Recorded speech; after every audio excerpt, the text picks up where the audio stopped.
আসসালামু আলাইকুম। Football short রিপোর্টে আপনাদের সবাইকে স্বাগতম। ভাই, চ্যাম্পিয়ন্স লিগ আর্সেনাল ভার্সেস পিএসজির ম্যাচে আর্সেনাল পিএসজির কাছে ২-১ গোলে হারে পিএসজির ঘরের মাঠে। আর পিএসজি প্রথম লিগে ১-০ গোলে লিডে ছিল, আর আজকের ম্যাচে নিজেদের ঘরের মাঠে ২-১ গোলে লিড নিয়ে তারা ফাইনালের টিকিট নিশ্চিত করে তারা এখন ফাইনাল খেলবে ইন্টার মিলানের সাথে। ভাই, ছোট্ট করে যদি একবার ম্যাচের কথা বলি তাহলে বলতেই হয় ভাই আশরাফ হাকিমির কথা। ভাই, বর্তমানে বিশ্বের সেরা রাইট ব্যাক হচ্ছে আশরাফ হাকিমি। ভাই, বান্দার রান দেখছেন ভাই, কি অস্থির রান মেক করে বান্দা।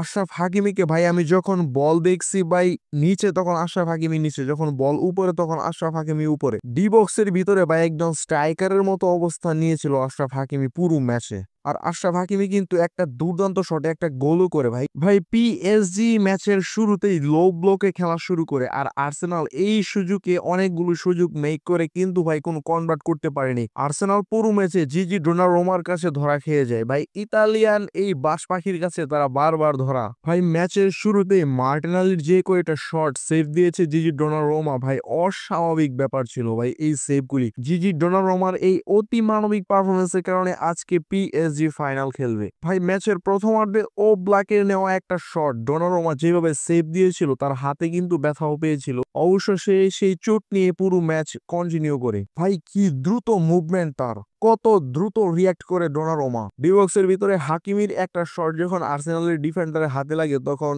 প্লান্টি পায় পিএসজি, আর সেই প্লান্টি কনভার্ট করতে আসেন পর্তুগিজ বিতিনহা, আর বিতিনহা নেওয়া প্লান্টি সেভ দিয়ে দেয় রায়ান। তাতেও আর্সেনালের লাভের লাভ কিছুই হয়নি। ভাই, আজকের ম্যাচে খাভারেটসখেলিয়া তো কোনো গোল পায়নি, কিন্তু তার পারফরমেন্স ছিল ভাই ওয়ার্ল্ড ক্লাস। চোখে লেগে থাকার মতো পারফরমেন্স করে খাভারেটসখেলিয়া। তো ভাই, এখন দেখা হচ্ছে ইন্টার মিলানের সাথে ফাইনালে পিএসজির। এতদিন সবাই ভালো থাকবেন, সুস্থ থাকবেন, ফুটবলকে এনজয় করবেন। সো ভিডিও ভালো লেগে থাকলে শেয়ার করুন, পেজটিকে ফলো করুন এবং ইউটিউব চ্যানেলটিকে সাবস্ক্রাইব করুন। এতক্ষণ সাথে থাকার জন্য ধন্যবাদ সবাইকে, ভালো থাকবেন।